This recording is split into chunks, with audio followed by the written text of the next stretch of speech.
John F. Kennedy embodied hope and idealism. His presidency, though tragically cut short, continues to captivate the American imagination. Kennedy's charisma and vision for a brighter future resonated deeply with the nation. He challenged Americans to reach for the stars, famously urging them to ask not what your country can do for you, ask what you can do for your country. His words inspired a generation to believe in the power of collective action and the pursuit of a more just and equitable society. The Kennedy White House became synonymous with a youthful energy and optimism, often referred to as Camelot. Kennedy's presidency was marked by both triumphs and challenges. He confronted the Soviet Union during the Cuban Missile Crisis, skillfully navigating the world away from the brink of nuclear war. He championed civil rights, recognizing the urgent need to address racial injustice in America. He set in motion the ambitious goal of landing a man on the moon before the end of the decade. Kennedy's presidency, however, was also marked by an undercurrent of Cold War anxieties and escalating tensions in Southeast Asia. These complexities and contradictions only add to the enduring fascination with John F. Kennedy.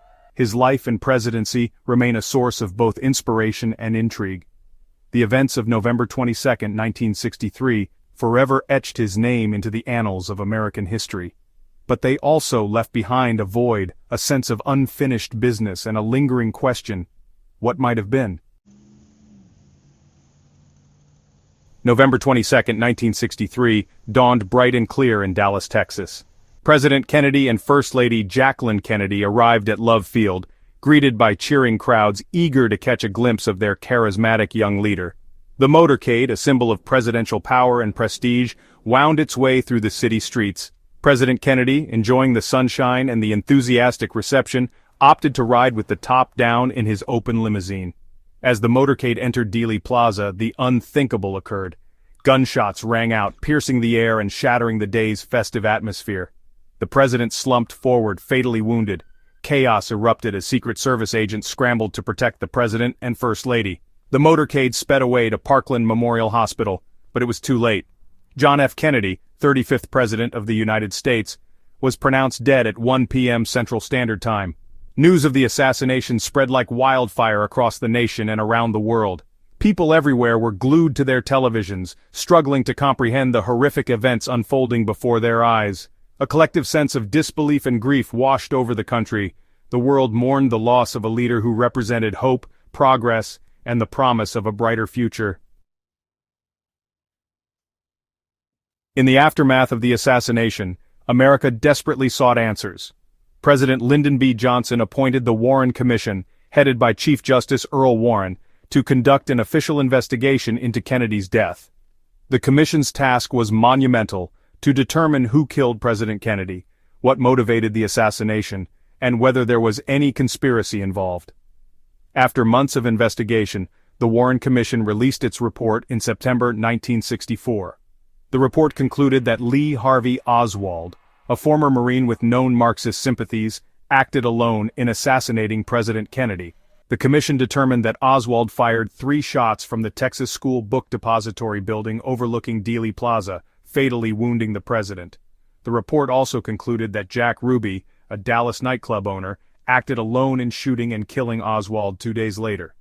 The Warren report, despite its exhaustive nature, failed to quell the anxieties of a nation grappling with the assassination of its president. Critics questioned the commission's methodology, pointing to inconsistencies in witness testimony and the lack of a clear motive for Oswald's actions. The seeds of doubt, once planted, took root and flourished, giving rise to a multitude of conspiracy theories that continue to swirl around Kennedy's assassination to this day. No lines provided in the outline for this scene. The CIA's involvement with Cuba during this period has been, well, a topic of intense debate and scrutiny. Connections, both real and speculative, have fueled countless theories. Could there have been a deeper link between the agency's activities and the events that unfolded? It's a question that lingers even today. In the aftermath, the nation was left grappling with uncertainty. People yearned for clarity, for answers to the questions that haunted their minds. Committees were formed, investigations launched, but the truth seemed, well, elusive. The The search for understanding became a collective mission, one that spanned years and generations. As more information surfaced over time, it felt like each revelation was just a drop in the ocean. The enormity of the mystery seemed almost insurmountable. Could the full picture ever truly emerge? Or would it remain fragmented, scattered across history like pieces of an unsolvable puzzle? Decades later, the impact of this tragedy still reverberates through the fabric of American society. It shaped policies, inspired movements, and left an indelible mark on the nation's collective memory. The legacy is, without a doubt, a testament to the resilience and complexity of the human spirit.